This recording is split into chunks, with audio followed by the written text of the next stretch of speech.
kembali video recording. Oke, sip. Nah, oke, hari ini kita akan bahas tentang estimation and confidence interval. Nah, ini melanjutkan bab 8 kemarin yang kita membahas tentang sampling. Sekarang kita akan bahas estimasi dan confidence interval. Nah, ini ada learning objective. Silahkan Anda bisa baca sendiri. Kita langsung masuk ke materi. Nah, bagian pertama dari materi ini adalah point estimate. Nah, jadi point estimate itu apa? Jadi kita tahu dari pembahasan 2 minggu yang lalu bahwa kita tidak bisa menganalisa keseluruhan populasi, ya kan? Yang bisa kita lakukan itu adalah menganalisa sampel. Dan hasil analisa dari sampel, nilai rata-ratanya, standar deviasinya, variasinya itu kita sebut sebagai statistik.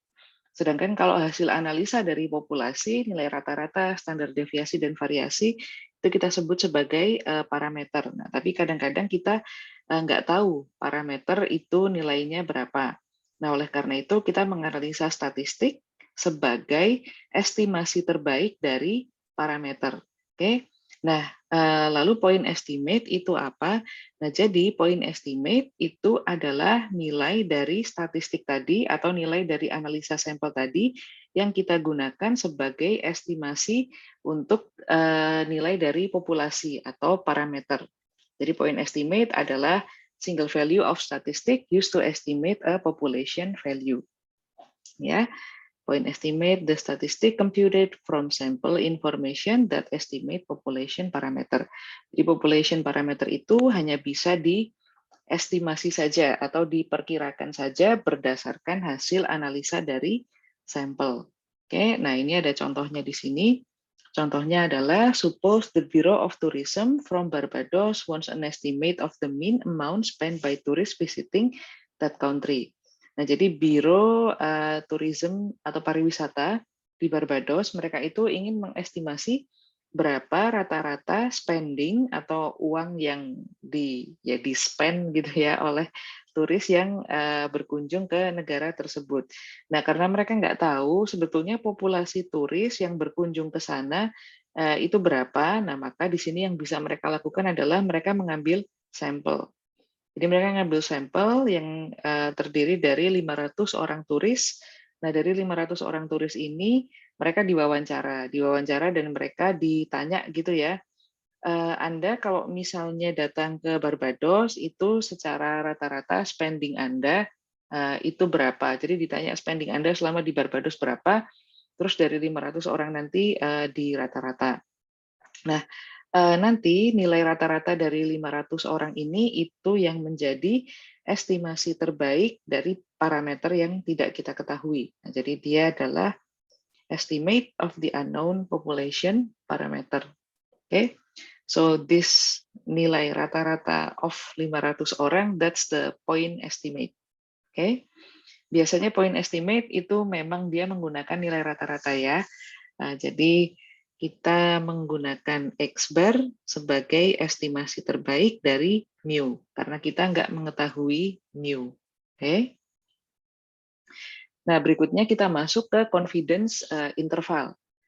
Nah, tadi ya, karena kita tidak bisa secara pasti mengetahui parameter itu berapa atau nilai rata-rata populasi itu berapa, maka yang bisa kita lakukan adalah kita memperkirakan. Kita memperkirakan kira-kira nilai dari parameter itu antara berapa sampai berapa. Jadi kita punya range, kita punya interval di mana kita mengasumsikan bahwa nilai parameter itu ada di antara interval tersebut. Nah, interval tersebut itu kita sebut sebagai confidence interval. Nah, confidence interval is a range of values in which the population parameter is expected to occur. Nah, jadi ini ya kuncinya di mana population parameter itu expected to occur atau diperkirakan ya di antara nilai confidence interval ini. Jadi antara berapa sampai berapa. Oke. Nah, confidence interval is a range of value constructed from sample data so that the population parameter is likely to occur within that range of specified probability. Nah, jadi confidence interval itu dia tetap disusun dari data sampel tadi ya, dia disusun dari analisa sampel. Jadi dari analisa sampel kita bisa mendapatkan confidence interval antara sekian sampai sekian. Dan di antara nilai sekian sampai sekian, disitulah kita memperkirakan nilai parameternya itu berada. Oke, nah confidence interval ini kita susunnya juga berdasarkan probabilitas. Nah, jadi nanti kita akan praktek bagaimana cara menyusun confidence interval berdasarkan probabilitas. Nah, probability dari confidence interval itu kita sebut sebagai level of confidence. Jadi level of confidence itu sebetulnya dia adalah probability dari confidence interval. Nah, ini definisi bakunya ya. Nah, namun demikian kadang-kadang nanti Anda ketemu di soal atau Anda ketemu di textbook, itu kadang-kadang level of confidence sama confidence interval itu digunakan secara interchangeable. Jadi kayak ya sama aja. Kadang-kadang kita menyebut confidence interval sebagai level of confidence, kadang-kadang menyebut level of confidence confidence interval. Itu sebenarnya nggak apa-apa ya. Cuman sebenarnya secara baku confidence interval itu adalah range of value-nya, sedangkan level of confidence itu adalah probability-nya. Oke. Nah, ada beberapa faktor yang dia itu menentukan panjang dari confidence interval. Jadi misalnya tadi Anda mau memperkirakan nilai rata-rata ya. Nah, di sini beberapa faktor yang menentukan panjang dari confidence interval. Itu yang pertama adalah number of observation atau N. Yang kedua adalah variability in the population, usually estimated by standard deviation. Nah, di sini standard deviation-nya itu dia bisa standar deviasi sampel atau S, bisa juga standar deviasi populasi atau sigma. Jadi kalau sigma diketahui ya kita pakai sigma, tapi kalau nggak diketahui kita pakai S atau standar deviasi dari sampel. Kalau yang number of observation ini adalah sample size, jadi N kecil ya. Nah, yang berikutnya adalah desired level of confidence. Nah, jadi level of confidence itu sebetulnya ditentukan sendiri. Jadi kita nggak punya formula tertentu untuk desired of level of confidence, ini dipilih sendiri oleh orang yang melakukan analisis. Nah, jadi nggak ada aturan tertentu ya, kayak desired level of confidence-nya harus berapa, itu sebetulnya nggak ada aturan tertentu. Nah, hanya saja biasanya angka yang lazim digunakan untuk level of confidence itu adalah either dia 99%, 95%, atau dia 90%. Nah, ini yang lazim digunakan. Oke. Nah, terus juga di sini di number of observation atau sample size N. Nah, ini N-nya dia semakin besar N-nya, nanti panjang confidence intervalnya itu semakin pendek. Jadi confidence intervalnya semakin pendek, range-nya itu semakin kecil. Nah, kemarin kita kan sudah bahas bahwa semakin banyak sample size itu semakin baik karena dia semakin mengikuti distribusi normal. Kalau distribusi normal, nanti kita bisa melakukan metode analisa yang simple. Nah, dan dengan sendirinya, kalau metode analisanya simple, itu jadi lebih akurat. Nah, itulah alasan kenapa kalau N-nya semakin besar, confidence intervalnya semakin pendek. Confidence interval semakin pendek, itu kan berarti kita semakin akurat dalam mengira-ngira si parameter itu jatuh di antara berapa sampai berapa. Jadi kayak imagine, misalnya sampel size-nya kecil gitu ya, terus kita punya confidence interval antara 1 sampai 10. Nah, semua angka di antara 1 sampai 10 itu kan banyak banget ya, infinite gitu. Nah, kita jadi si parameternya ada di antara 1 sampai 10. Itu karena kemungkinannya sangat banyak.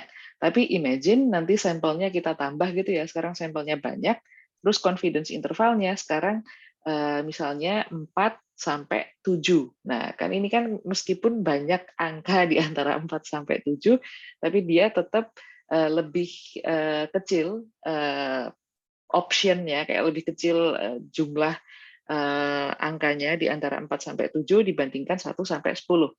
Jadi lebih akurat yang tadi confidence intervalnya itu lebih kecil. Karena itu artinya kita jadi lebih tahu gitu ya, kayak oke, parameternya itu hanya antara 4 sampai 7, tidak antara 1 sampai 10. So that's why semakin besar sampel itu nanti confidence intervalnya semakin pendek, ya. So that's the determining factors of confidence interval. Nah, yang berikutnya adalah level of confidence. Ini oke. Jadi untuk mencari confidence interval, ya, atau di sini dia menyebutnya sebagai level of confidence, sama aja ya. Itu ada paling tidak ada dua cara yang berbeda. Nah, apa yang membedakan kedua cara tersebut? Yang membedakan adalah sigma. Jadi ada formula yang kita gunakan untuk mencari confidence interval ketika sigma itu diketahui dan juga ketika sigma itu tidak diketahui. Nah, kita belajar yang diketahui dulu. Jadi ini adalah cara mencari level of confidence kalau misalnya sigma itu diketahui. Jadi to determine the confidence limits when the population standard deviation is known, kita akan menggunakan distribusi Z. Ini sudah Anda pelajari. Nah, dengan menggunakan distribusi Z, maka formula untuk confidence interval itu adalah ini. X bar plus minus Z dikalikan sigma dibagi dengan akar N. Oke. Di mana X bar, ya ini adalah sampel mean, lalu Z ini adalah Z value for particular confidence level. Nah, ini maksudnya apa? Nah, kadang-kadang kita menyebut Z yang ada di sini itu sebagai Z hitung. Nah, jadi ini adalah Z yang sorry, sebentar, bukan Z hitung. Ini adalah Z tabel, kebalik saya. Nah, ini adalah Z table. Ini nanti kita lihat dia di tabel. Kita belum sampai Z hitung ya, kita belum melakukan hipotesis testing, itu buat minggu depan. Sorry, kecepatan tadi saya. Nah, yang berikutnya adalah sigma. Nah, sigma ini adalah population standard deviation. Nah, yang berikutnya adalah N. Ini adalah number of observation in the sample. Oke, nah Z tabel ini nanti kita lihat dia di tabel. Jadi kita akan butuh tabel statistik untuk menghitung confidence interval. Oke, nah kita langsung ya. Gimana cara kita menemukan Z? Cara kita menemukan Z adalah dengan melihat tabel statistik. Gimana cara menghitungnya atau gimana cara membaca tabel statistik? Nah, mari kita lihat bersama-sama. Nah, jadi misalnya di sini Anda diminta untuk mencari Z di mana confidence intervalnya atau level of confidence-nya itu adalah 95%. Nah, jadi confidence interval atau level of confidence-nya adalah 95%. Nah, ini gimana caranya Anda mencari Z? Oke, nah misalnya kalau kita melakukan tes statistik kan kita selalu kembali ke kurva distribusi normal ya, karena tes statistik itu sebetulnya kita ingin melihat titik kita, titik X bar kita, atau titik Z kita, itu sebetulnya ada di sebelah mana di bawah kurva distribusi normal. Oke? Nah, di sini, karena kita punya confidence interval itu 95%, nah berarti artinya adalah kita ingin melihat di 95% itu di keseluruhan area kecuali ekor.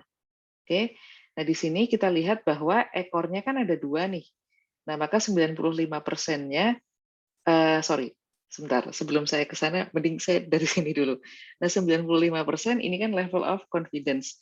Nah, nanti kita akan ketemu yang namanya alpha. Oke.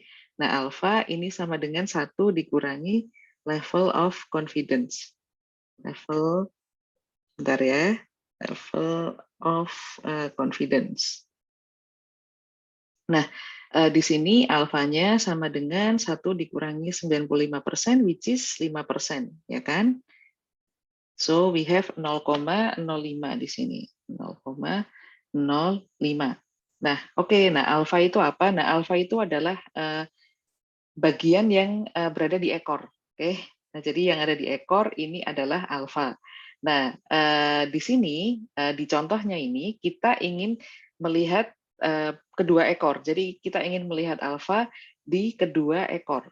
Nah, keadaan di mana kita ingin melihat di kedua ekor itu kita sebut sebetulnya sebagai two tail. Oke. Tapi ada juga keadaan di mana Anda hanya ingin melakukan tes statistiknya itu di satu ekor. Itu disebut sebagai one tail. Nah, tapi kita belum belajar itu buat minggu depan. Jadi intinya di sini diasumsikan kita ingin melihatnya di kedua ekor. Nah, maka di sini alfanya itu kita bagi dua. Jadi si alfa 5% tadi, 1 dikurangi confidence interval itu adalah alfa. Ini adalah alfa dibagi 2. Makanya di sini masing-masing kita punya luas daerah yang warna coklat ini adalah 0,025. Ini dari 0,05 dibagi 2. Oke. Jadi kalau ada mau melihat di kedua ekor, alfanya dibagi 2. Nah, jadi di sini 0,025, di sini juga 0,025. Nah, kalau sudah seperti ini, maka step berikutnya adalah Anda harus mencari daerah yang warna biru ini, yang saya arsir, ini luasnya berapa. Nah, gimana cara mencari daerah tersebut luasnya berapa? Cara mencarinya adalah 0,5 dikurangi 0,025. Kenapa demikian? Karena setengah sampai belakang ini itu luasnya adalah 0,5. Kalau keseluruhan kan nilainya 1. Jadi di sini kurva distribusi normal di sini adalah 0, gitu ya. Nah, jadi Anda cari yang warna biru ini luasnya berapa. Nah, area tersebut itu luasnya adalah 0,475. Oke, nah terus gimana kalau misalnya udah ketemu 0,475? Ya di sini, ini ya ketemu 0,475. Jadi 0,475 ini bisa Anda temukan dari cara yang barusan saya jelaskan, dari cara cari dulu si alfanya itu berapa, terus cari luas daerah yang warna biru, atau bisa juga dengan cara yang lebih simpel, itu adalah Anda langsung bagi confidence intervalnya menjadi 2. Jadi divide the confidence interval in half. Nah, jadi si 0,95 itu Anda bisa bagi 2. Karena dengan sendirinya 95% dibagi 2 itu adalah luas daerah yang saya arsir ini. Oke. Nah, sudah ketemu nilainya adalah 0,4750. Nah, apa yang kita lakukan dengan nilai ini? Yang kita lakukan dengan nilai ini adalah temukan nilai tersebut di tabel. Oke. Nah, ini adalah potongan dari tabel Z. Oke. Nah, Anda cari nilai 0,4750. Which is kita temukan di sini. Oke, 0,4750. Nah, kalau udah ketemu gitu ya yang warna kuning ini, nah maka Anda bisa menemukan Z-nya. Gimana caranya menemukan Z-nya? Caranya silahkan tarik dia ke samping, lalu tarik dia ke atas. Nah, jadi cari baris 1,9 ini dan juga kolom 0,06. Nah, maka di sini Z-nya sama dengan baris ditambah dengan kolom 0,06, maka kita punya 1,96. Oke. Nah, jadi Z untuk confidence interval 95% atau level of confidence 95% adalah 1,96. Ya. Nah, terus habis itu ini ya, identify row and column, the probability of finding value between 0 and 196 adalah 4,75. 4,75. 0,4750 ya, that's the correct one. Nah, habis itu kita kembali ke kurva ini. Nah, karena Z-nya udah ketemu, ini saya hapus saja ya, nggak usah diarsir lagi. Nah, karena Z-nya udah ketemu, sekarang Z-nya itu berada di mana? Nah, nilai Z itu dia yang memisahkan antara level of confidence. Nah, jadi yang warna kuning ini, yang 0,4750, 0,4750, this is the level of confidence. Ya.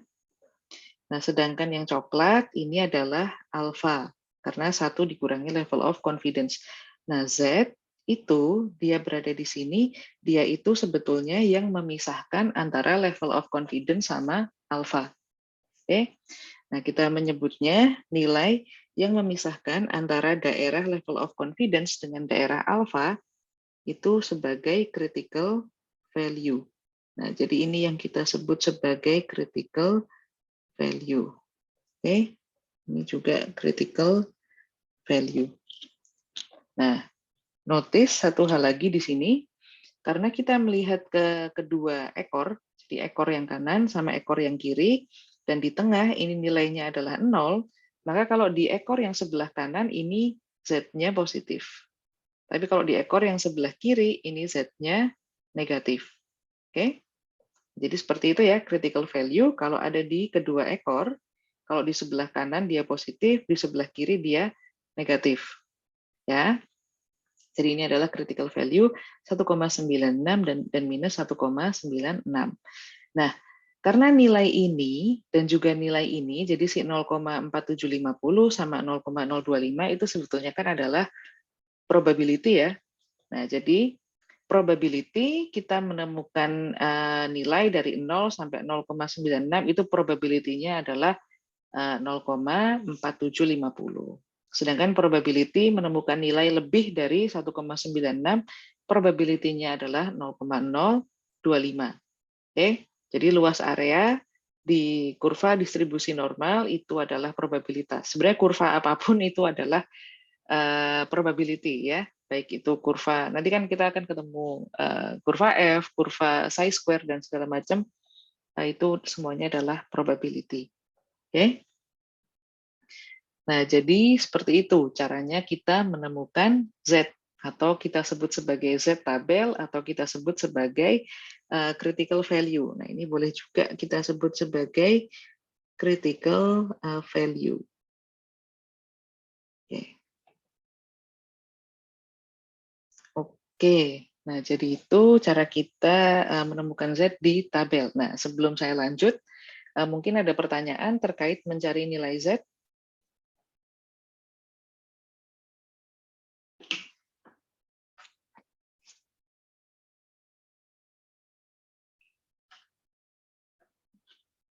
Belum ada? Oke, saya lanjut. Nah, ini contoh dari mencari confidence interval ya. Nah, mari kita lihat contohnya, contoh soalnya. So, the American Management Association is studying the income of store manager in retail industry. Jadi di sini kita ingin melihat income dari manajer di industri retail. Nah, kita mengambil random sampel 49 manajer dan kita menemukan bahwa X-bar-nya adalah 45.420 dan standar deviasi dari populasinya adalah 2050. Nah, kita diminta untuk mencari population mean, kita diminta untuk mencari what is the reasonable range of value for the population mean. Oke. Nah, jadi reasonable range untuk population mean ini artinya kita diminta untuk mencari confidence interval. Oke, nah yang terakhir adalah bagaimana kita menginterpretasikan hasil dari analisis kita. Oke, nah kita breakdown satu-satu.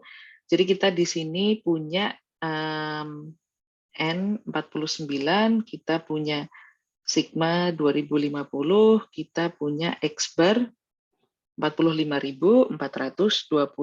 Oke. Nah, terus di sini kita diminta untuk mencari population mean.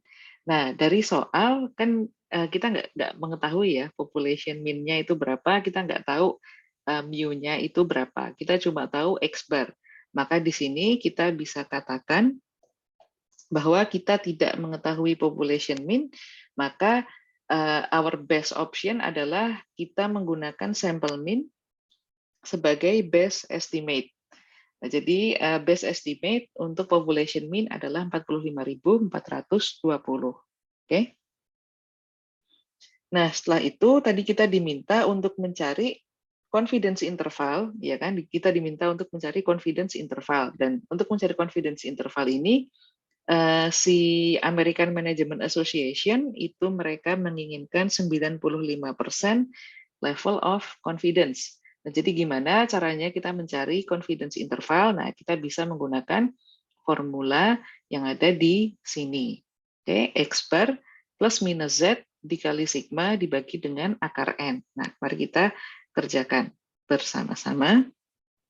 Jadi untuk yang nomor 2, sorry, kesenggol. Nah, yang nomor 2 ini kita bisa mencari menggunakan formula X bar plus minus Z dikali sigma dibagi dengan akar N. Ya kan? Nah, kita masukin aja. X bar-nya adalah, sebentar. Nah, kita masukin aja.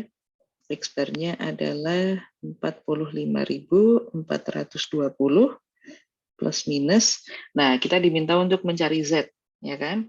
Tapi di sini kita mengetahui bahwa dia ini punya 95% level of confidence. Tadi kita udah cari di tabel, untuk 95% level of confidence, Z-nya adalah 1,96.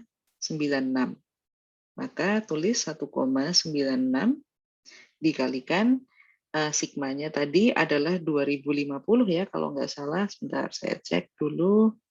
Ya, 2050. Maka kita masukin aja ke dalam formula 2050 dibagi dengan akar N, which is akar 49. Ya.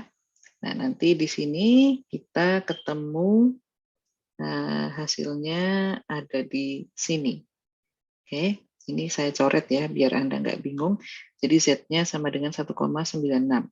Nah, nanti dari hitungan formula tadi, kita akan ketemu hasilnya adalah 45.420 plus minus 578. Oke.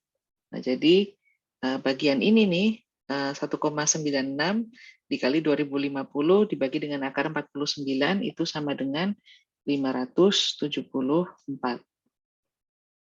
Nah, setelah itu kita lanjut lagi, 45.420 plus minus 574. Nah, ini cara ngitungnya gimana? Caranya seperti ini.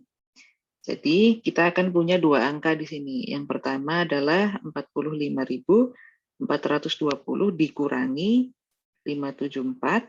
Nah, ini sama dengan 44.846. Lalu kita akan punya 45.420 ditambah 574 sama dengan 45.994. Oke. Nah, karena kita punya dua angka di sini, maka nanti confidence intervalnya adalah antara 44.846 sampai dengan 45.994. Oke. Nah, jadi seperti itu caranya kita mencari level of confidence. Kita akan punya dua nilai ya, nilai bawah sama yang nilai atas. Nah, sedangkan nilai 574 ini, nah ini kita sebut sebagai margin of error. Nah, jadi margin of error itu adalah Z dikali sigma per akar N. Oke, nah ini adalah margin of error. Margin of error-nya 574, confidence intervalnya adalah antara 44.846 sampai dengan 45.994. Oke. Nah, jadi interpretasinya apa dari hasil ini? Ya, interpretasinya adalah kita bisa memperkirakan bahwa population parameter itu dia akan muncul di antara kedua nilai ini. Nah, jadi population parameter itu ada di kedua nilai tersebut. Oke. Nah, jadi seperti itu cara kita mencari confidence interval. Apakah ada yang ingin ditanyakan atau ingin dikonfirmasi terkait pengerjaan soal yang ini? Bu Amanda, pertanyaan Ibu. Ya, boleh. Bu, keputusan untuk menggunakan level 95%, 99%, 90% itu gimana ya, Bu? Oke, thank you. Nah, jadi keputusan kita pakai 95%, 90%, atau 99% itu gimana kita menentukannya? Nah, jawabannya adalah nggak ada ketentuan tertentu. Jadi itu 100% bebas. Oke, kalau di soal ya berarti nanti tergantung soalnya. Tapi kalau nanti ketika Anda lagi tesis gitu ya, Anda mau pakai level of confidence tertentu, itu entirely your authority. So you can choose whatever level of confidence you want. Nah, cuman catatan aja. Anda tentu pernah dengar alpha kan ya? Alpha itu kan sama dengan 1 dikurangi level of confidence. Nah, sebelum Anda memilih alfanya berapa, Anda pahami dulu definisi dari alpha itu apa. Nah, alpha itu kan sebetulnya sama dengan type 1 error. Kalau Anda masih ingat di ekonometri, alpha itu sebetulnya type 1 error. Type 1 error itu apa? Type 1 error itu artinya adalah probability Anda mereject sebuah hipotesis, padahal hipotesis tersebut itu benar. Nah, jadi ini adalah level of risk. Jadi risiko Anda mereject sebuah hipotesis, padahal hipotesis yang Anda reject itu benar. Nah, jadi pada akhirnya Anda menentukan level of confidence itu tergantung seberapa besar alfa yang ingin Anda toleransi. Misalnya Anda pilih level of confidence 95%, itu berarti artinya Anda mengakui bahwa dari analisis Anda mengakui ada risiko sebanyak 5% bahwa Anda bisa mereject hipotesis yang sebetulnya hipotesisnya itu benar. Kalau Anda pilih level of confidence 99%, berarti Anda mengakui bahwa di analisis Anda punya resiko sebanyak 1% bahwa Anda mereject hipotesis yang hipotesisnya tersebut adalah benar. Jadi selama Anda menyadari hal tersebut, itu pilih level of confidence berapapun, itu nggak masalah. Oke? Oh, jadi kalau misalnya base teori kita kuat, bisa kita gunakan 99%, Bu ya? Ya, kurang lebih seperti itu. Kasih, Bu. Ya, sama-sama. Cuman yang paling banyak dipakai itu yang 5%. Oke, baik, Bu. Oke, mungkin ada lagi sebelum saya lanjut.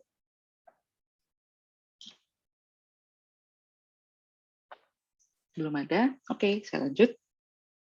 Nah, kasus yang berikutnya adalah gimana cara kita mencari confidence interval kalau misalnya sigmanya itu dia nggak diketahui. Jadi kita nggak tahu nih sigmanya berapa, nah itu caranya gimana. Nah, kalau sigmanya nggak diketahui, kita akan menggunakan distribusi T. Jadi tadi kita pakai distribusi Z, sekarang kita pakai distribusi T. Nah, kalau distribusi T itu dia punya formula yang agak berbeda dari yang tadi. Jadi sekarang formula untuk confidence interval itu adalah X bar plus minus T dikali dengan S dibagi dengan N. Nah, bedanya kan ada di sini ya. Dibagi dengan akar N. Sorry, saya salah ngomong. Nah, bedanya ada di sini S sama T. Jadi karena kita nggak mengetahui sigma, sigmanya diganti sama S atau standar deviasi sampel, dan Z-nya diganti sama T. Nah, contohnya di sini, jadi the dean of the business college wants to estimate the mean number of hours full-time students work at paying jobs for each week. Intinya dia ingin tahu berapa sih rata-rata mahasiswa itu kerja selama seminggu itu rata-rata berapa jam gitu ya. Nah, maka di sini dia mengambil sampel 30 orang students. Nah, karena dia nggak tahu populasi student yang bekerja ya, jadi dia juga nggak tahu standar deviasi dari student yang bekerja, maka nanti rata-rata jam kerja mereka itu diambil dari sampel yang 30 student ini. Nah, begitu juga dengan standar deviasinya, itu juga akan dia ambil dari 30 student ini. Ini karena dia tidak mengetahui populasi ya, jadi dia menggunakan standar deviasi sampel, which is okay, it's fine gitu loh. Bahkan most of the time kalau Anda notice ya di ekonometri itu kan kita pakainya t-test, bukan z-test. Nah, itu kenapa? Karena kita tidak mengetahui population standard deviation. Jadi kita nggak tahu standar deviasi populasi karena memang pada kenyataannya we most of the time we don't get our hands in the population. We just have the data and information from the sample. So that's why we most of the time just use t-test instead of z-test. Itu karena itu. Oke. Nah, gimana caranya menentukan kapan kita menggunakan Z, kapan kita menggunakan T? Nah, simple aja. Yang pertama adalah asumsikan populasinya itu terdistribusi normal. Yang kedua, find out apakah kita mengetahui standar deviasi dari populasi. Kalau nggak tahu, silahkan pakai T. Kalau misalnya tahu, silahkan pakai Z. Jadi gitu aja cara kita menentukannya. Oke. Nah, ini ada beberapa karakteristik dari distribusi T yang sudah kita pelajari sebelumnya. Jadi kita tahu bahwa T itu dia bersifat continuous, sama seperti Z juga bersifat continuous, dan T itu dia mount shape dan dia symmetrical, sama juga seperti Z, cuman kalau Z itu bell shape ya, dia biasanya. Nah, bedanya apa T sama Z? Bedanya adalah T itu dia lebih landai atau dia lebih flat dan dia lebih spread out. Jadi variasi di T itu lebih tinggi daripada variasi di Z. Tapi keduanya sama-sama symmetrical. Jadi sama-sama normally distributed gitu ya. Dan sama seperti distribusi Z, kita juga punya family of the distribution depends on the degree of freedom. Nah, kalau di distribusi Z, kita punya family of distribusi Z itu tergantung dari N-nya, ya kan? Tergantung dari sampel size-nya. Nah, sekarang kalau untuk T, family of T distribution itu tergantung dari degree of freedom. Degree of freedom itu DF ya. Nah, DF itu apa, Bu? Nah, DF itu sebetulnya adalah sampel size dikurangi 1. Jadi kalau untuk Z itu hanya tergantung dari N, tapi kalau untuk T itu tergantung dari N dikurangi 1. Oke, nah sedikit catatan terkait dengan degree of freedom, formula dari degree of freedom itu sebetulnya macam-macam, tapi di konteks distribusi T yang ini itu degree of freedom N dikurangi 1. Nah, nanti kalau Anda ketemu distribusi yang lain seperti distribusi F, itu dia juga punya degree of freedom dengan formula yang berbeda dari ini. Oke, jadi hati-hati dengan degree of freedom, itu pastikan Anda itu sedang pakai distribusi apa. Dan Anda sedang melakukan uji hipotesis yang mana. Kalau yang T ini di F-nya N dikurangi 1. Oke. Oke. Nah, berikutnya gimana caranya kita mencari nilai dari T? Nah, ini sama seperti Z yang tadi ya. Value of T di sini, ini kadang-kadang disebut sebagai T-table. Kita boleh menyebutnya sebagai T-table, kita juga boleh menyebutnya sebagai critical value. Nah, jadi critical value itu dia tidak mengacu pada nilai tertentu. Maksud saya adalah critical value itu tidak terus critical value sama dengan Z tabel.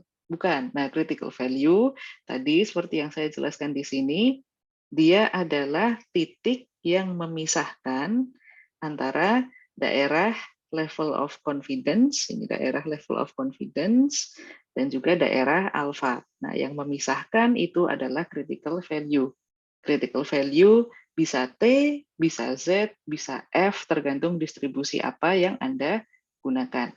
Dia adalah pemisah antara alpha dengan level of confidence. Oke.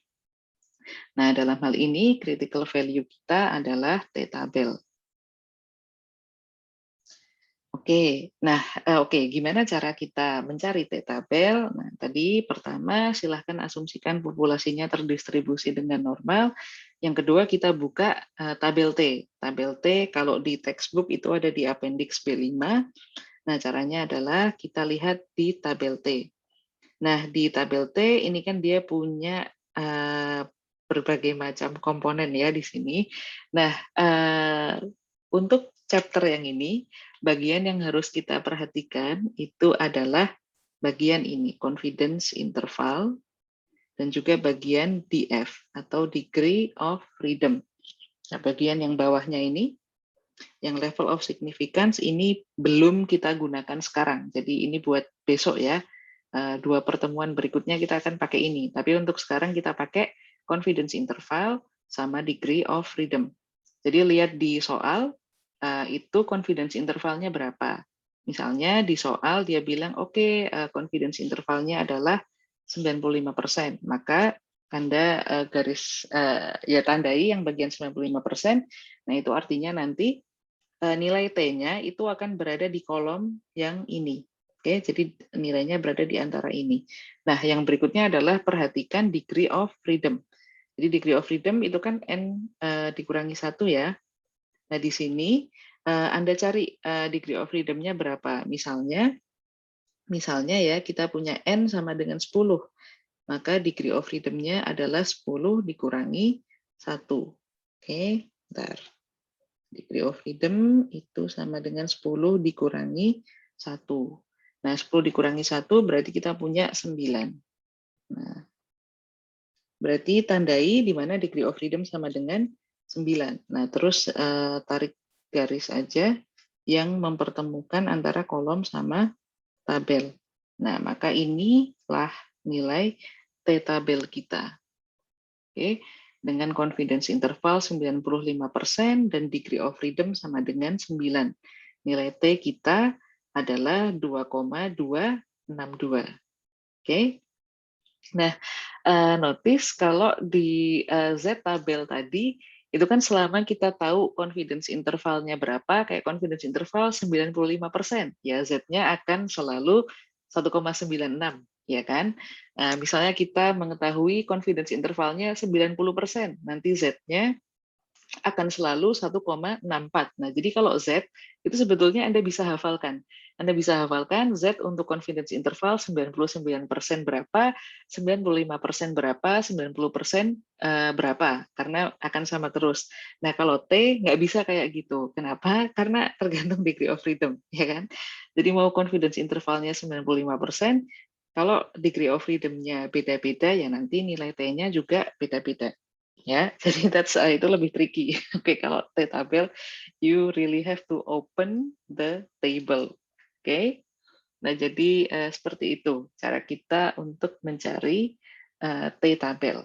Ya, tadi buka tabelnya, lalu lihat confidence intervalnya berapa atau level of confidence-nya berapa, lalu cari degree of freedom. Nah, Anda temukan intersection di antara keduanya.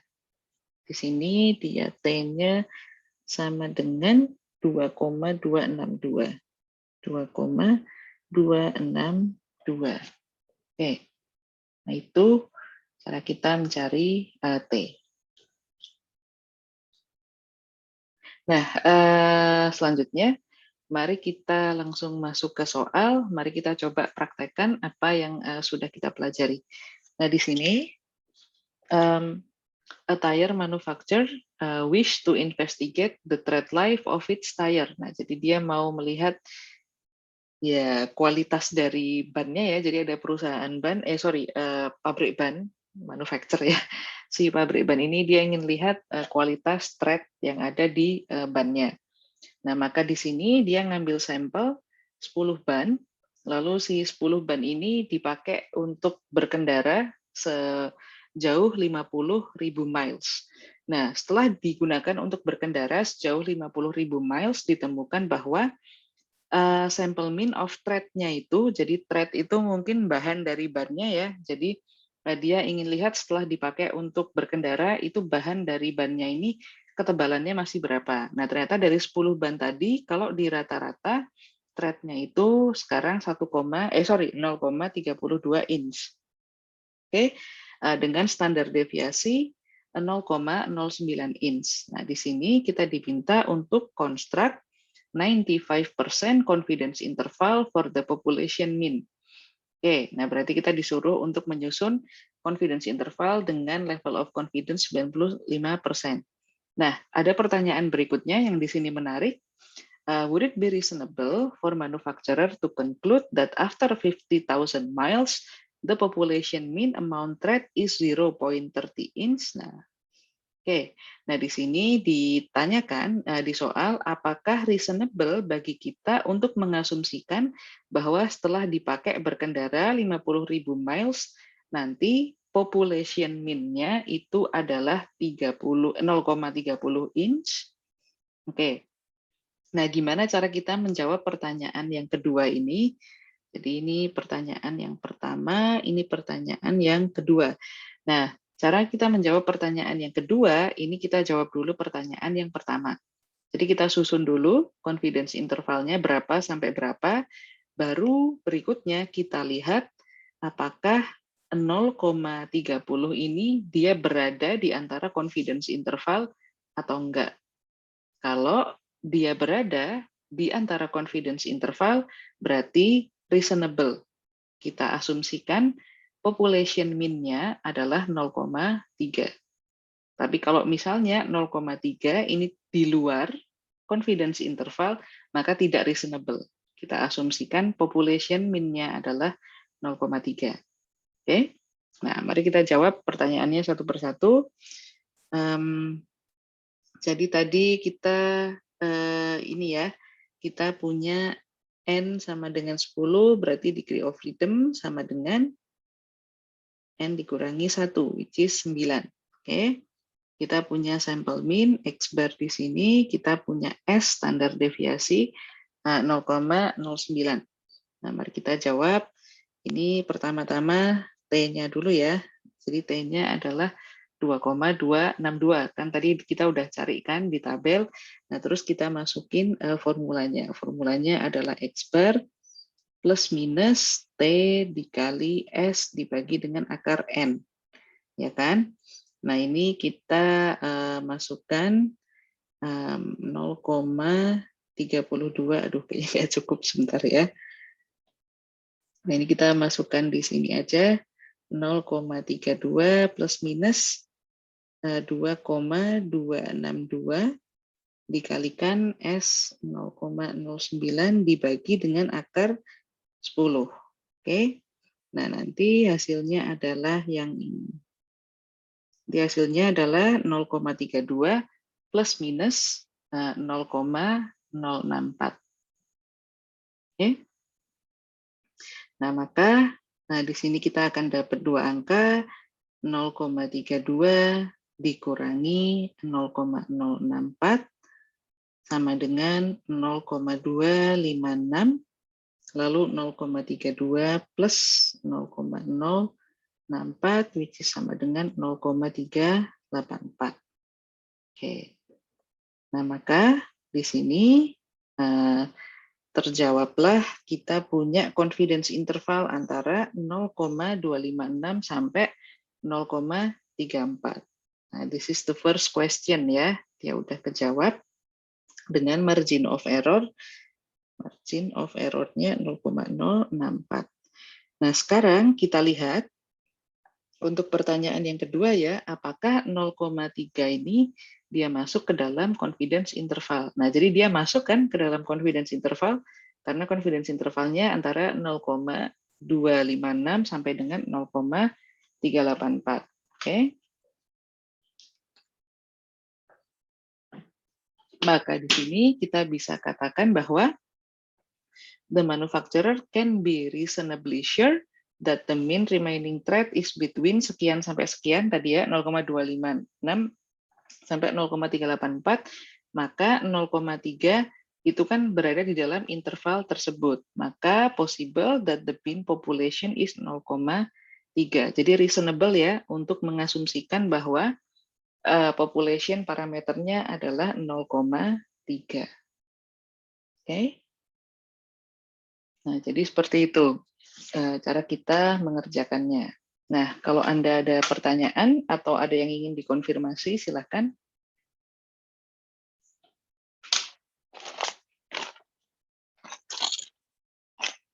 Sorry, sebentar. Saya lupa pasang charger laptop. Saya pasang sebentar ya. Tiba-tiba aja udah merah. Oh ya. Oke. Nah, save. Nah, ada pertanyaan mungkin untuk soal ini? Tidak ada? Oke, baiklah. Kalau tidak ada, saya lanjut. Nanti kalau ada, saya langsung dipotong di tengah, nggak apa-apa.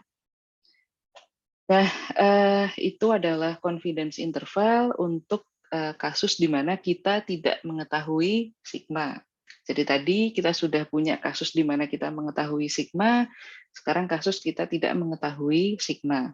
Nah, kita juga bisa mencari confidence interval itu dari proporsi. Oke.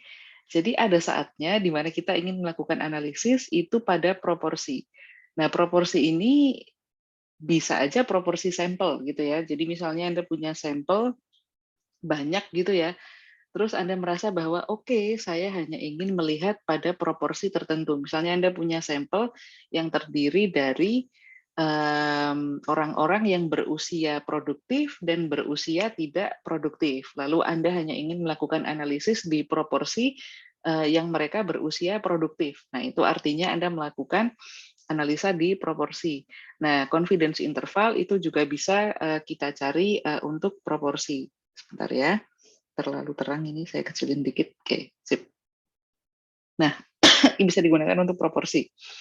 Nah, proporsi itu adalah fraction, ratio, or percentage indicating part of the sample or population. Nah, proporsi ini bisa di proporsi sampel, bisa juga di proporsi population.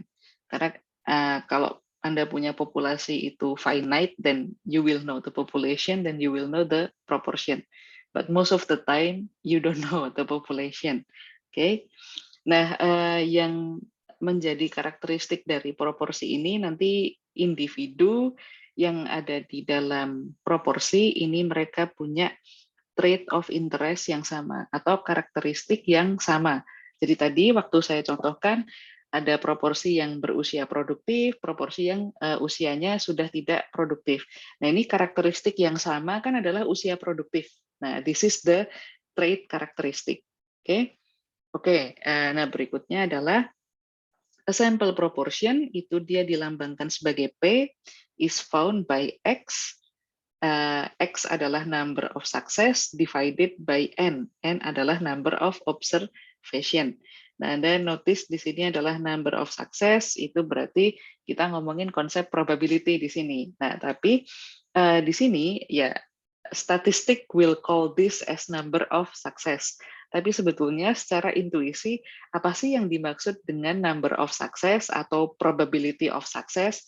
Nah, ini maksudnya adalah sukses, ini maksudnya adalah dia memiliki karakteristik yang sama atau trait of interest yang sama.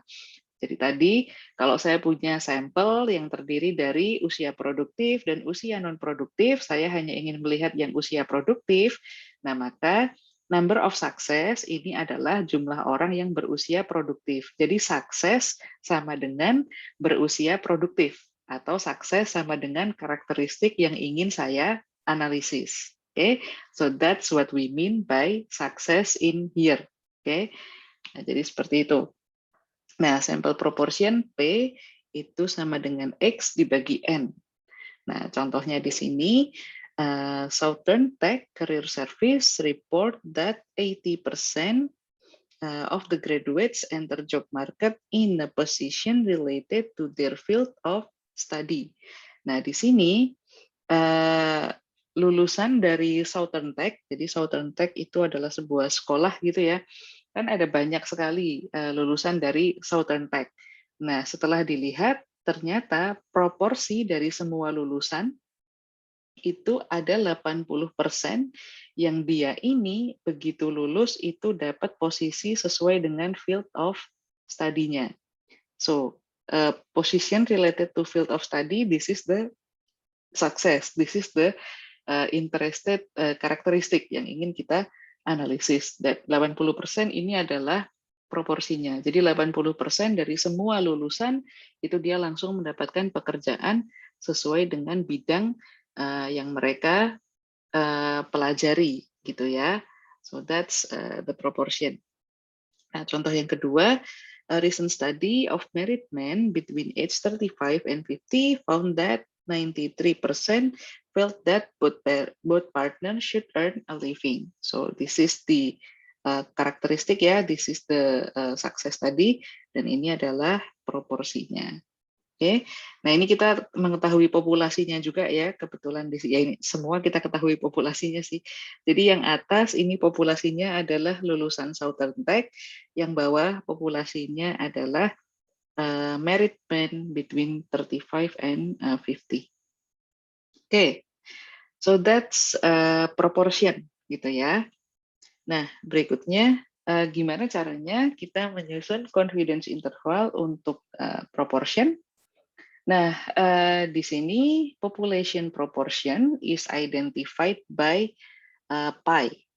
Oke, pi ini biasanya kalau di probability ini adalah probability of success, tapi sebetulnya pi di sini itu ya yang kita maksud adalah p, gitu ya, proporsi yang tadi. Oke, itu sebetulnya adalah p. Nah, di proporsi ini sebetulnya ada dua requirements yang biasanya secara otomatis terpenuhi ya. Yang pertama adalah binomial condition. Binomial condition itu kita udah pelajari sebelumnya, probability of success itu sama dengan 1 dikurangi probability of not success, terus probability-nya bersifat independen, paling tidak itu, dan itu sudah have been met gitu ya di sini. Nah, yang berikutnya adalah nilai dari N dikali pi atau dikali P, dan juga N dikali 1 dikurangi P itu should both be greater than or equal to 5. Oke, jadi kalau Anda jumlahkan itu should be greater or equal to 5. Nah, yang berikutnya adalah we construct a confidence interval for a population proportion with the following formula. Jadi confidence interval untuk proporsi populasi itu kita pakai formula ini. P plus minus Z dikalikan akar P dikali 1 minus P dibagi dengan N. Oke. Nah, mari kita lihat di soal itu seperti apa. Oke. Nah, saya hapus coret-coret ini. Nah, di sini kita punya the Union representing Battle Blowers of America atau BBA is considering a proposal to merge with Teamster Union. Jadi intinya Union BBA ini dia punya proposal untuk merger sama Teamster Union. Oke. Nah, untuk bisa merger itu syaratnya adalah 3/4 of the BBA membership must approve the merger. Nah, supaya merger itu bisa terjadi, itu syaratnya adalah minimal 3/4 atau 75% dari anggota BBA itu semuanya harus agree untuk merger. Jadi paling tidak 75% dari semua anggotanya itu agree untuk merger. Nah, di sini kita mengambil random sample dari 2000 membernya BBA, dan kita menemukan bahwa 1.600 dari 2000 tadi itu akan mengiyakan merger. Jadi dari 2000 sampel itu 1.600 itu setuju merger. Nah, maka di sini kita diminta untuk mencari what is the estimate of the population proportion, sama can you conclude that the necessary proportion of BBA member will favor the merger and why? Oke, nah kita punya dua pertanyaan di sini. Yang pertama, Anda diminta untuk mencari confidence interval dari proporsi, dan yang kedua, Anda diminta untuk menyimpulkan ini akhirnya mergernya terjadi apa enggak. Oke, nah maka kita bisa mulai mengerjakan soal tersebut di sini. Yang pertama kita diminta untuk calculate the sample proportion. Nah, sebenarnya to calculate the sample proportion itu caranya simple ya. Caranya cukup 1.600 dibagi dengan 2.000. Jadi di sini kita lihat yang 1.600 kan mengiyakan merger dari keseluruhan 2.000. Nah, ini kalau Anda hitung maka ketemunya adalah 0,8. Oke, jadi 0,8 itu dari situ. Nah, yang berikutnya adalah kita bisa gunakan formula 94 untuk menentukan confidence interval. Nah, formula 94 itu yang ini, P plus minus akar dari plus minus Z akar dari P dikurangi P dikali 1 dikurangi P dibagi dengan N. Nah, jadi kita masukin formulanya. Formulanya adalah P plus minus Z dikali akar P1 minus P dibagi apa? N. Oke, benar kan? Ya. Nah, ini Anda hitung, Anda masukin aja. Nanti setelah Anda masukin, Anda akan ketemu, jadi si Z-nya di sini, kita masukin ya, P-nya 0,8 plus minus Z-nya karena 95% confident, jadi dia 1,96 dikali akar 0,8 dikali 1 minus 0,2 dibagi dengan N. N-nya adalah 2000. Nah, ini Anda hitung berapa, ini saya hapus, kayaknya ini salah deh. Ini Anda hitung berapa, nah nanti pada akhirnya Anda akan ketemu, kalau sudah dihitung semua ya, Anda akan ketemu confidence intervalnya itu antara 0,782 sampai dengan 8,18. Nah, jadi ini untuk menjawab pertanyaan nomor 1. Jadi pertanyaan nomor 1 kan cari confidence interval, ketemulah confidence intervalnya ini. Kita temukan dari rumus yang ini. Oke. Nah, pertanyaan kedua, ini nanti akhirnya mergernya terjadi apa enggak? Nah, kita diminta untuk mengkonfirmasi dengan keadaan seperti itu, dengan 1.600 orang, ini vote untuk merger, nanti akhirnya merger itu terjadi apa enggak? Nah, ini caranya adalah kita lihat dulu keadaan dari merger itu kan berarti paling tidak 3/4 atau 75% dari anggotanya itu setuju untuk merger. Nah, maka caranya adalah kita cari 75% ini apakah dia berada di antara confidence interval. Oke. Jadi di sini karena confidence intervalnya antara 0,78 sampai dengan 8,18, maka di sini apakah kita bisa menyimpulkan bahwa mergernya itu terjadi? Nah, ini sebetulnya jawabannya salah ya, berarti the merger will likely not pass ya. The merger will likely pass, bener deh. The merger will likely pass because the interval estimate include values greater than 75%. Nah, jadi tadi di sini saya ulang kembali ya. Merger itu akan terjadi kalau paling tidak 75%, jadi 75% atau lebih, oke, 75% atau lebih anggotanya itu setuju, maka merger akan terjadi. Dan di sini kita lihat bahwa confidence intervalnya ini dia, ini saya lingkari ya, saya pakai warna lain biar nggak bingung. Ini dia most likely terjadi karena dia termasuk nilai yang lebih besar sama dengan 0,75. Oke. Jadi mergernya itu akan terjadi kalau misalnya yang ngevote untuk merger itu lebih dari sama dengan 75%. Maka kita ingin lihat nilai lebih dari sama dengan 75 ini termasuk di sini apa enggak. Dan ternyata confidence intervalnya itu di atas 75%. Jadi 75% itu di bawahnya confidence interval, berarti kita bisa perkirakan population parameternya itu ada di antara dua nilai ini, which is di atas 75%, berarti di sini mergernya itu will likely pass. Oke.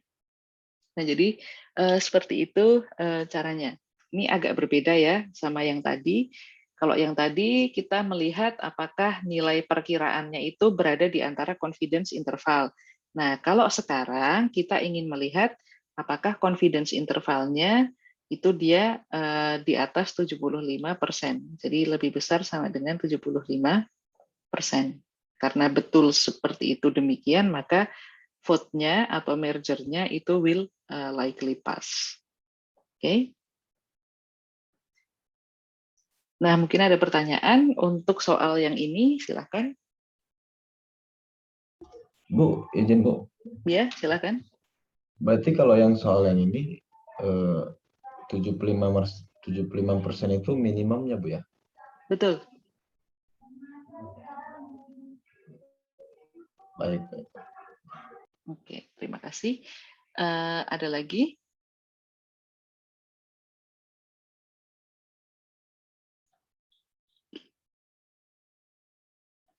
Belum ada?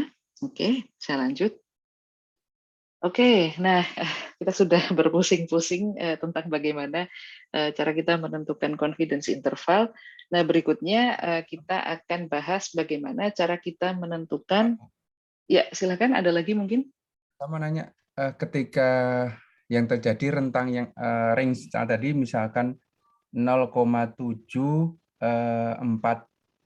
sampai 0,8 sekian itu artinya kan sebenarnya range-nya itu kan ada di bawah 0,75 sama di atasnya 0,75 ya.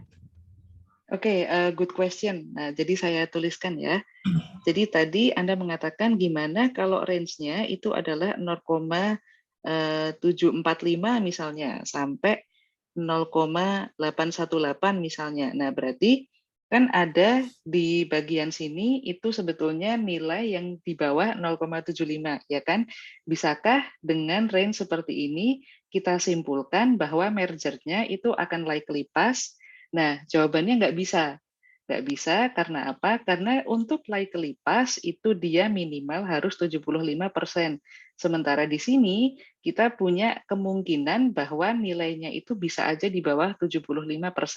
Jadi nggak boleh kita simpulkan bahwa dengan range seperti ini itu mergernya will likely pass. Oke? Nah, terus habis itu mungkin ada pertanyaan lagi misalnya, terus gimana Bu kalau misalnya ternyata range-nya itu antara 0,75 misalnya sampai 0,818. Nah, kalau yang kedua ini boleh kita simpulkan bahwa mergernya lolos. Karena apa?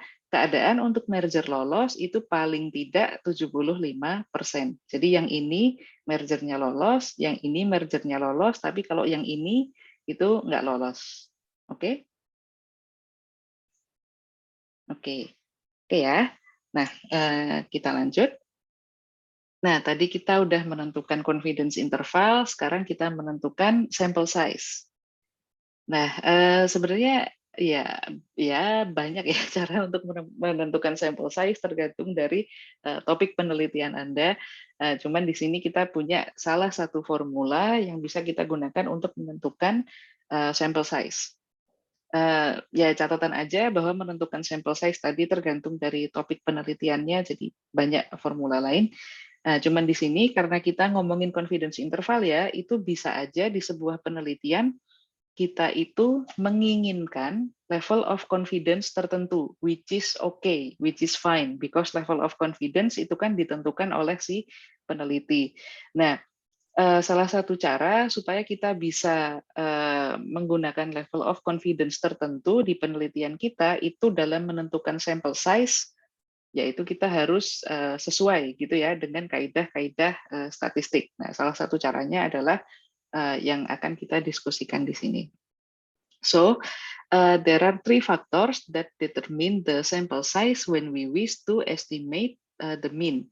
Jadi, untuk menentukan berapa sampel size yang pas buat Anda, maka perhatikan yang pertama adalah margin of error. Jadi berapa margin of error yang mau Anda toleransi. Oke, ini margin of error, bukan level of risk. Tadi waktu saya ngomongin alpha itu adalah level of risk. Ini adalah margin of error. Nah, yang kedua adalah berapa level of confidence yang ingin Anda gunakan. Nah, alpha itu ada di sini. Jadi kalau Anda pilih level of confidence itu 95%, berarti Anda menggunakan alpha itu 5%. Nah, seperti itu. Oke, nah terus margin of error ini menentukan apa Bu? Nah margin of error ini nanti yang akan menentukan panjang dari confidence interval Anda. Oke, karena ini kan margin of error itu kan yang di bagian plus minus ini adalah margin of error. Oke. Nah yang berikutnya yang menentukan sample size itu adalah variasi dari populasi. Ya. Nah, maka kita menentukan sample size itu bisa menggunakan rumus ini. N sama dengan Z dikali sigma dibagi dengan E dikuadratkan. Oke. Nah, nanti ini hasilnya itu tidak selalu whole number. Jadi nggak selalu nilai bulat gitu ya, nggak selalu bilangan bulat. Nah, biasanya yang dilakukan adalah kita bulatkan ke atas. Oke, jadi we round up to the next whole number. Nah, mari kita lihat contohnya.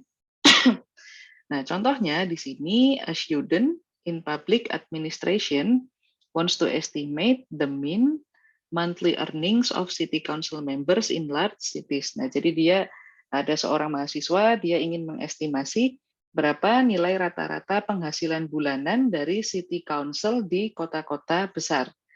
Nah, she can tolerate the margin of error of $100 and in estimating the mean, and she would also prefer the report to interval estimate 95% level of confidence, and then the student found a report by Department Labor that reported standard deviation of 1000. Oke. Nah, di sini kita mengetahui si mahasiswa ini dia bersedia untuk mentoleransi margin of error itu $100 dan dia ingin menggunakan 95% level of confidence, dan dia menemukan dari studi-studi sebelumnya bahwa standar deviasi populasinya adalah $1000. Nah, maka berapa sampel size yang harus dia gunakan untuk studi ini? Nah, kita bisa pakai formula yang ini. N sama dengan Z dikali sigma dibagi E pangkat 2. Jadi Z dikali sigma dibagi E pangkat 2. Nah, untuk 95% level of confidence, Z-nya adalah 1,96 dikalikan standar deviasinya 1000 dibagi dengan margin of error-nya 100 dikuadratkan. Nanti hasilnya adalah 384,16. Anda bulatkan ke atas jadi 385. Jadi sampel size 385 itu akan memenuhi spesifikasi yang diinginkan oleh mahasiswa ini. Nah, ini salah satu cara untuk menemukan untuk menentukan sampel size. Jadi Anda perkirakan saya mau margin of error sekian, level of confidence sekian, dan standar deviasinya itu sekian. Nah, maka seginilah sampel size yang harus Anda temukan atau Anda cari. Seperti itu. Oke. Untuk yang ini ada pertanyaan?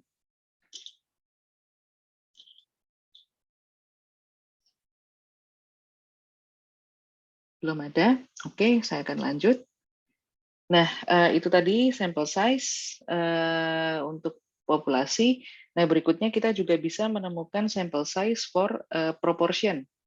Nah, sebetulnya mirip sama yang tadi, cuman bedanya di sini kan karena proporsi ya, jadi kita punya P atau kita punya pi di sini.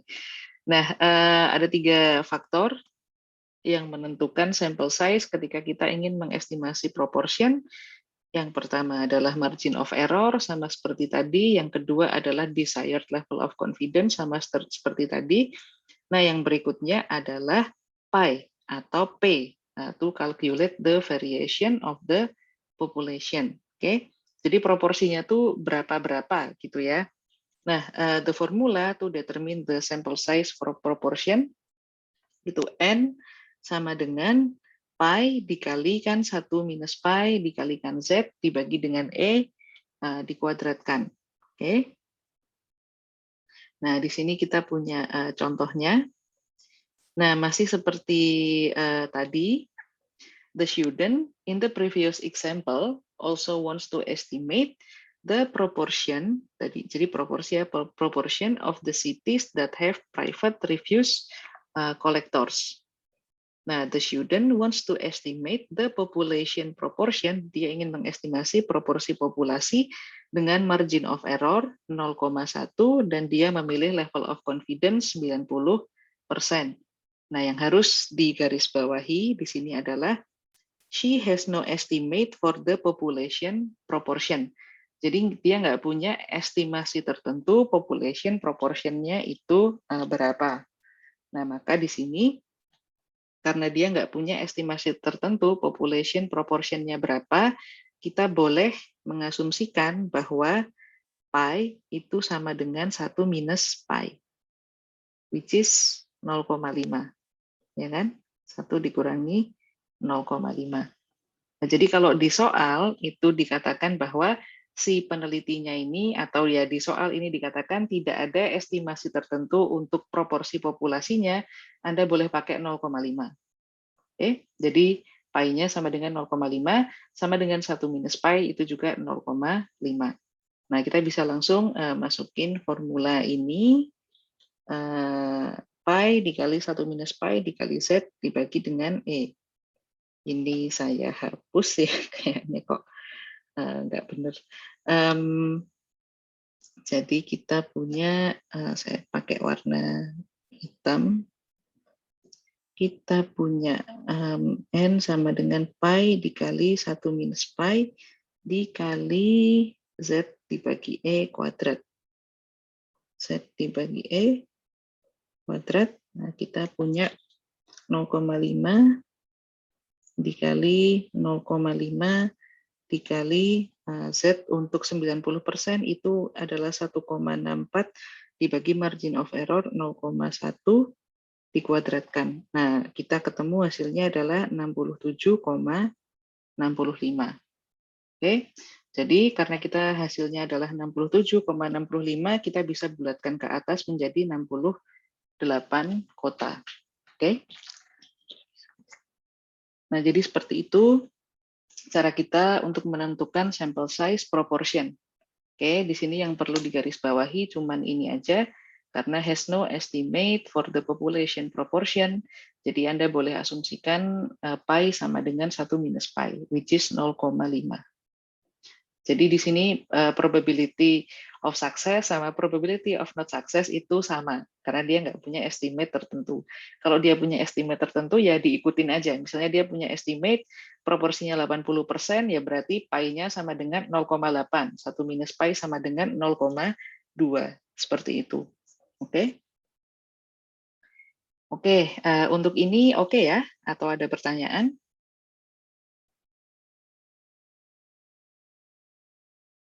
Oke.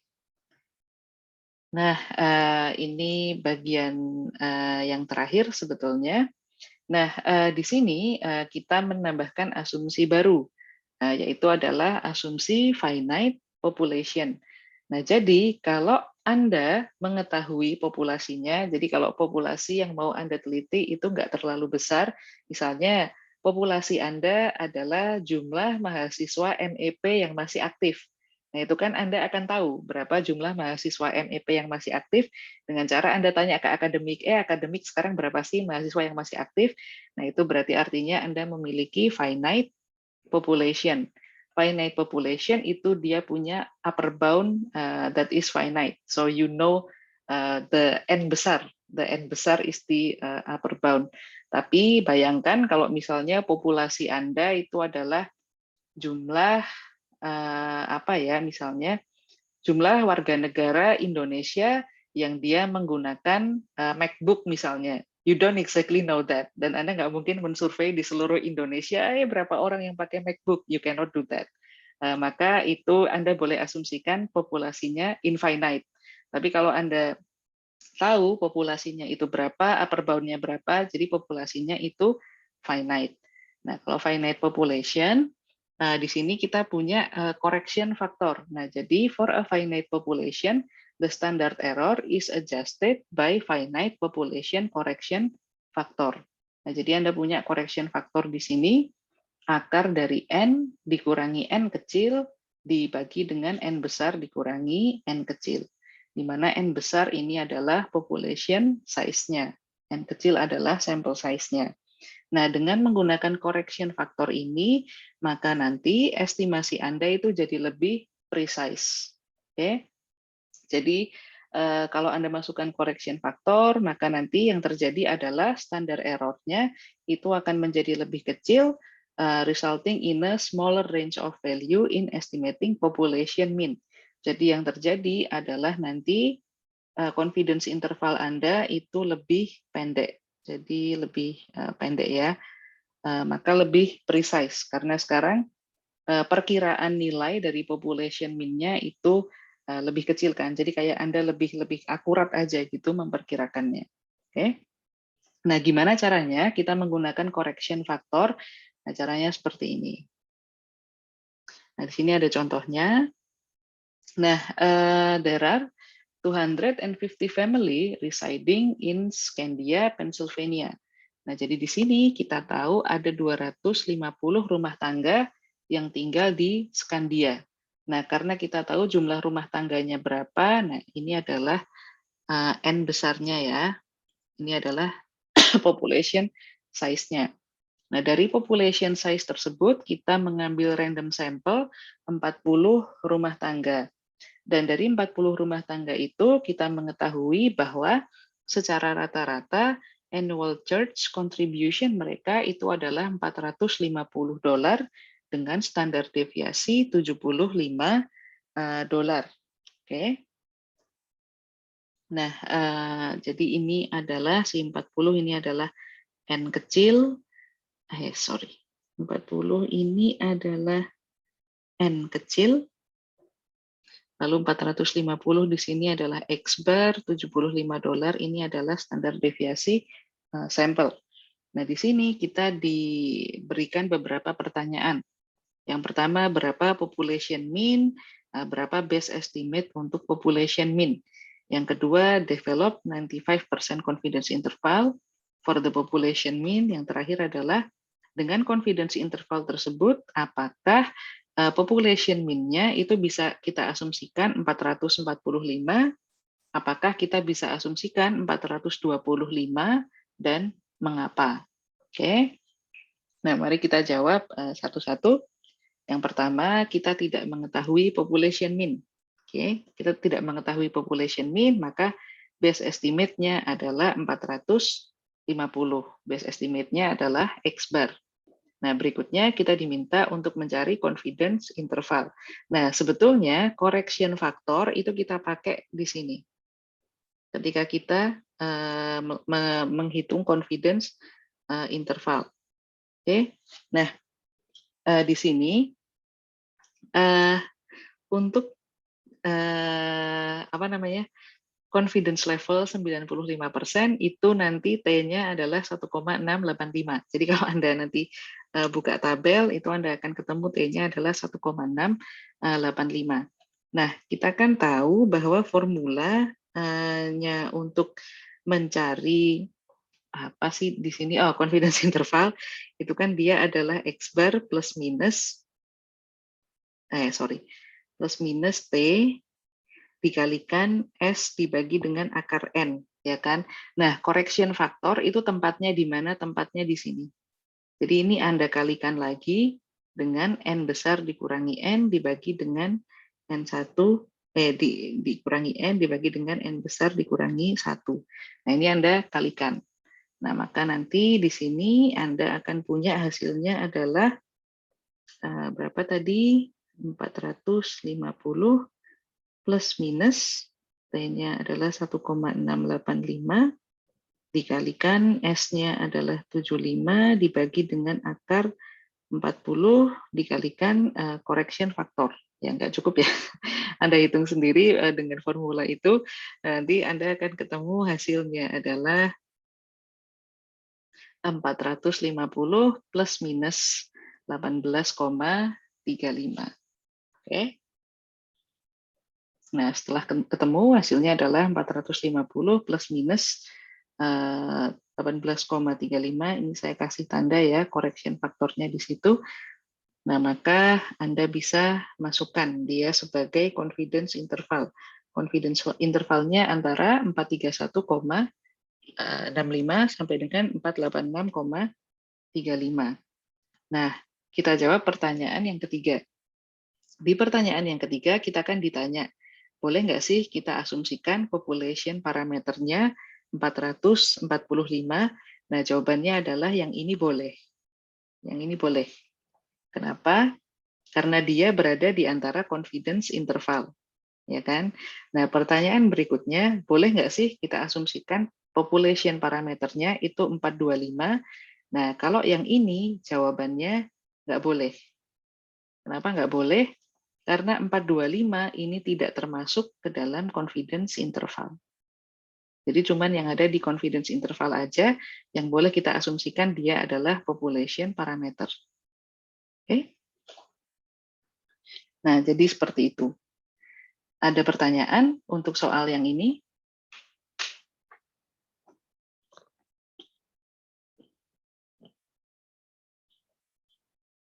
Nah, jadi tips ya, kalau Anda ketemu soal di mana Anda mengetahui N besarnya, jadi N besarnya diketahui, terus ada N kecil di sini, nah that's where you're going to use the correction factor. Tapi kalau N besarnya ini nggak diketahui, ya ini nggak perlu dipakai. Tapi kalau Anda mengetahui, oh N besarnya ada nih, N kecilnya juga ada, nah itu berarti correction faktornya dimasukin. Oke, kalau Anda pakai software sih biasanya si software akan langsung ngerti bahwa oh ya ini perlu correction factor. Tapi kalau hitung secara manual ya jangan lupa dimasukin correction faktornya. Oke. Jadi itu, apakah ada pertanyaan?